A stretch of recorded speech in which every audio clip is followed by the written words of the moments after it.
Ya pudimos establecer comunicación con el doctor José Jesús López Almejo. Muy buenas noches, doctor, ¿cómo está? Buenas noches, Braulio. Pues muy contento de que pudimos resolver este detalle técnico y listos para darle el análisis. Así es, pues así es el vivo, pero bueno, avancemos. Ya habíamos platicado de algunos temas de esta semana. Cuéntenos, doctor.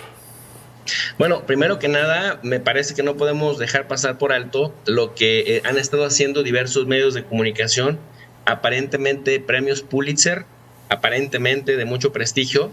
y que están tratando de golpetear políticamente al presidente de México, Andrés Manuel López Obrador, con suposiciones, con inferencias disfrazadas de periodismo objetivo,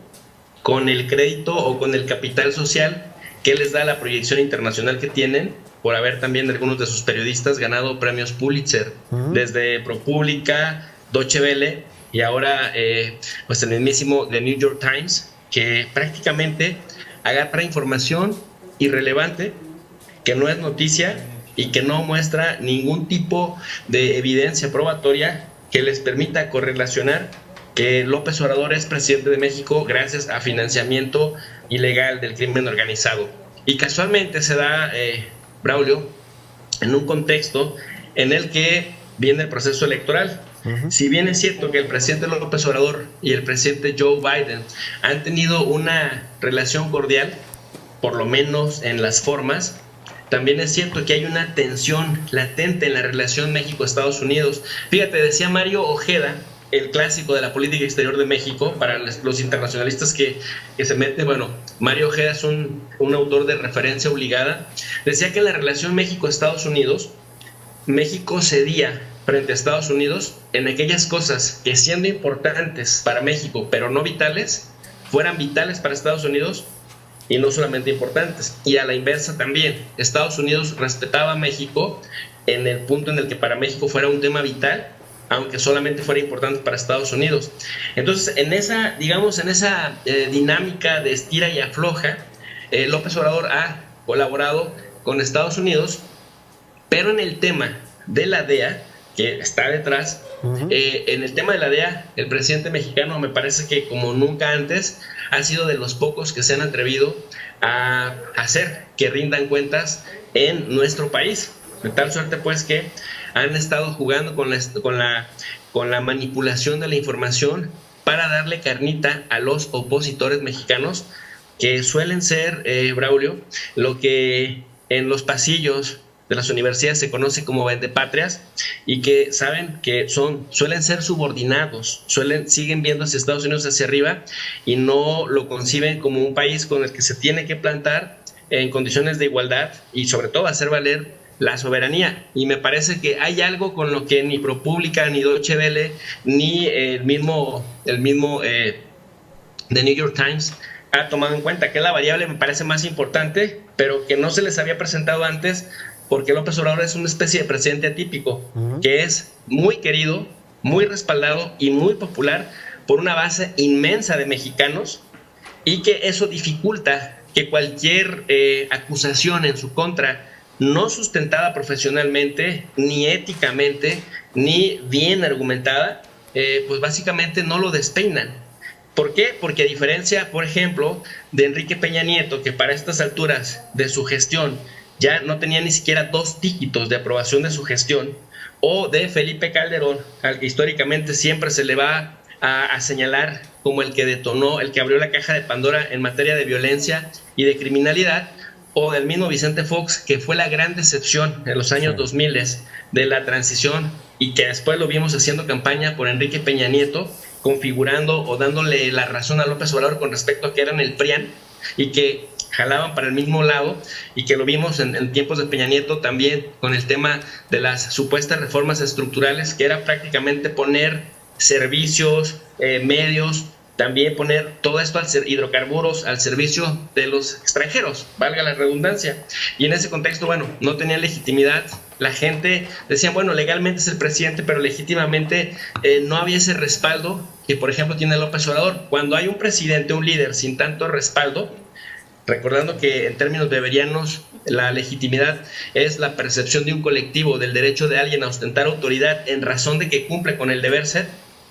me parece que la legitimidad rompe resistencias antes de que éstas se presentan. Me parece que no tomaron en cuenta que si algo tiene en este momento López Obrador es legitimidad, altos niveles de popularidad, y que para por lo menos despeinarlo deberían haber hecho un trabajo bien sustentado. De lo contrario, nada más se exhibieron, Braulio, como un medio injerencista que al menos trató, pero que finalmente no le salió la jugada, porque se afianzó el apoyo hacia el presidente. Altos niveles de popularidad y de legitimidad, me parece también, porque a lo largo de todo su sexenio ha sabido manejar muy bien los tiempos y muy bien también sus acciones para refrendar esa propia legitimidad frente a la ciudadanía. Pero doctor, a mí me parece, y es algo que he visto del análisis de algunos comunicadores y pues intelectuales, es que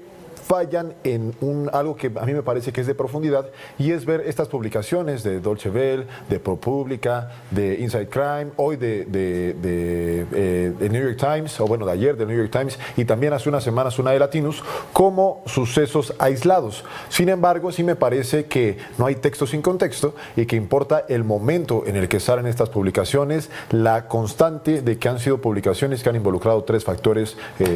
intrínsecos a estas tres publicaciones, a estas 5 publicaciones, que son financiamiento del crimen organizado, la figura del presidente López Obrador y pruebas que finalmente no prueban absolutamente nada. Pero doctor, yo tengo una pregunta para usted. Usted es alguien que pues estudia evidentemente temas de geopolítica, de relaciones internacionales, de historia, naturalmente, y lo que le quiero preguntar es si este actuar de los medios y de algunas agencias, porque también hay que decirlo, ayer salió John Kirby a decir que no había ninguna investigación del gobierno de Estados Unidos en contra del presidente López Obrador. No es el Estado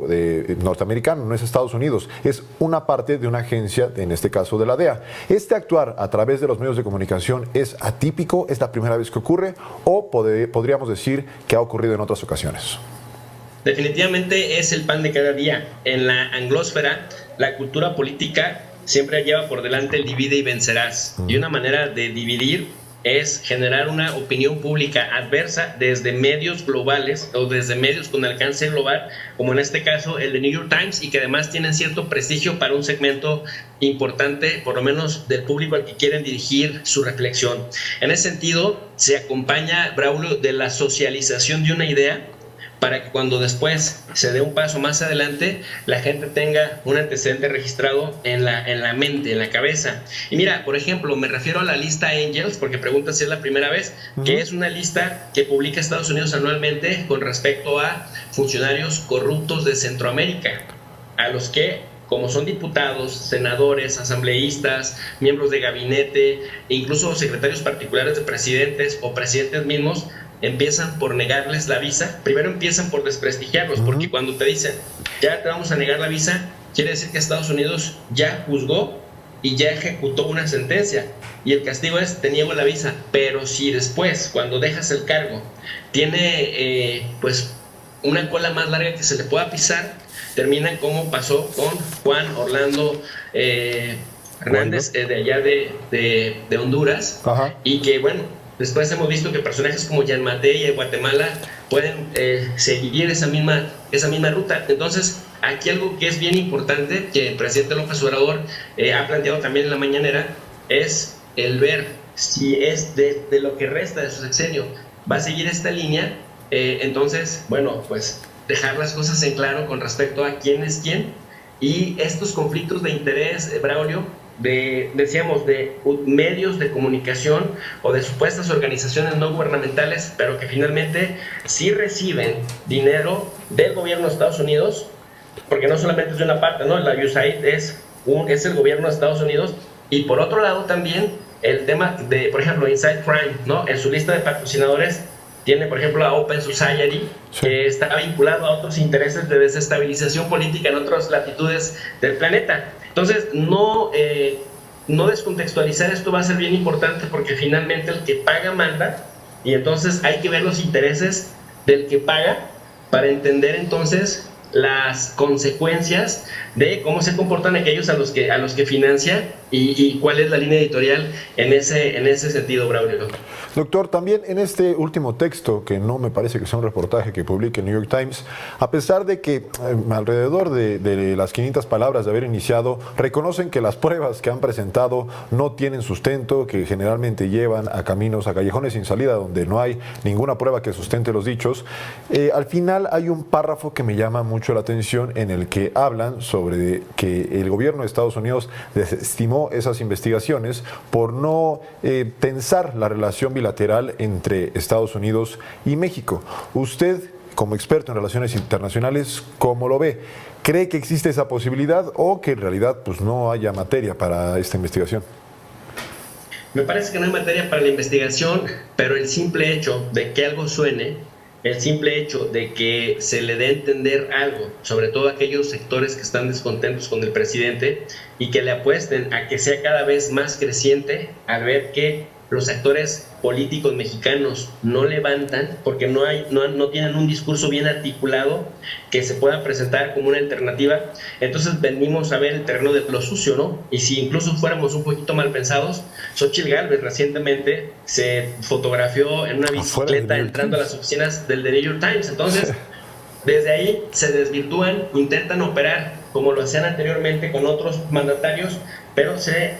ignoraron o menospreciaron esto que decíamos desde un principio, la legitimidad y la popularidad que tiene el presidente, de tal suerte pues que para poderlo golpear y que eso se traduzca en votos de menos para el grupo con el que se respalda el presidente, tendría que haber sido de verdad un texto con fundamento y con pruebas casi irrefutables. De lo contrario, afianzan más el liderazgo del presidente López Obrador, y creo que la futura presidenta Claudia Sheinbaum, porque no veo cómo Xóchitl Gálvez pueda ganar, tiene que tomar nota como de esta forma en la que el presidente López Obrador resuelve estas adversidades, porque fuera cualquier otro presidente, me parece que sí lo hubieran sacudido muy, muy feo, tremendo. Así es, doctor. Doctor, le agradezco mucho por su tiempo, siempre es muy esclarecedor escucharlo y lo esperamos por acá la próxima semana. Al contrario, un fuerte abrazo y buenas noches. Fuerte abrazo.